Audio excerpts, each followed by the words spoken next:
state that impressed a lot of people yesterday, putting into perspective its history of protests, is Lagos.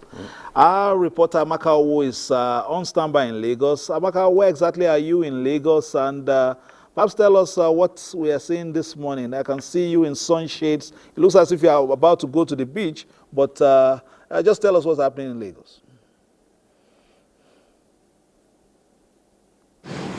Okay, many thanks for joining us. I'm not going to the beach, but I'm actually at the Lekki Tollgate.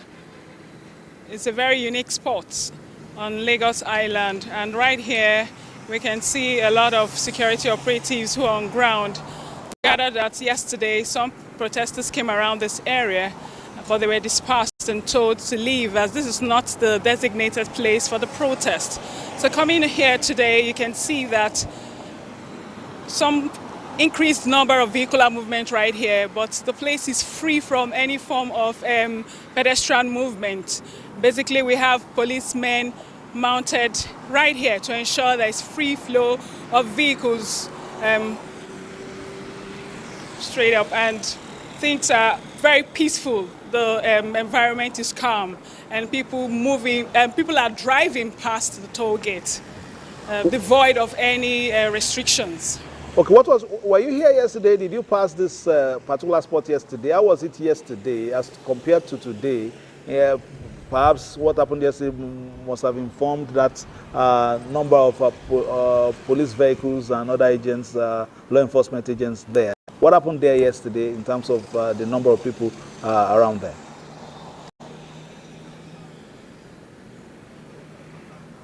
Okay, thank you very much. I wasn't here in person. My colleague was here earlier, but we gathered that some protesters, numbering about 30 of them, came here to, protest, and they were told to leave this place and go to the designated place at the Ojota Park.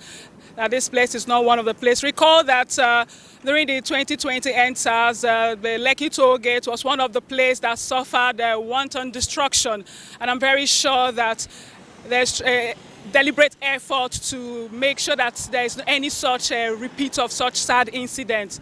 So the security operatives are really making efforts to ensure there is no form of vandalism across the state, that people protest responsibly and peacefully. And in terms of business activities, before you got to that spot, were they open for business today, or is there still the lingering trepidation of some escalation that could discourage businesses? Yes, you know that the movement of... Oh, we lost Amaka. And yesterday we could see that businesses were at the lowest ebb, but right now...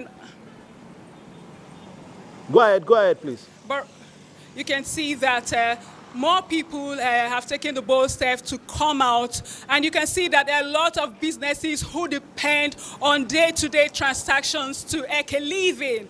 And so talking about this protest, we need to look at the economic implications, the lives of people. Yes, people come out to protest peacefully, but there are those who will suffer the implications of staying indoors because they depend daily on day-to-day sales.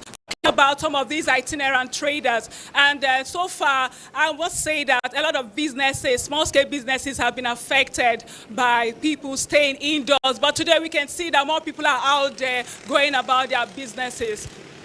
Thank you, Amaka. Stay safe. We'll try and come back to you perhaps at another location as you move around town to give us an update. Amaka Owo from Lagos, thank you very much for your contribution.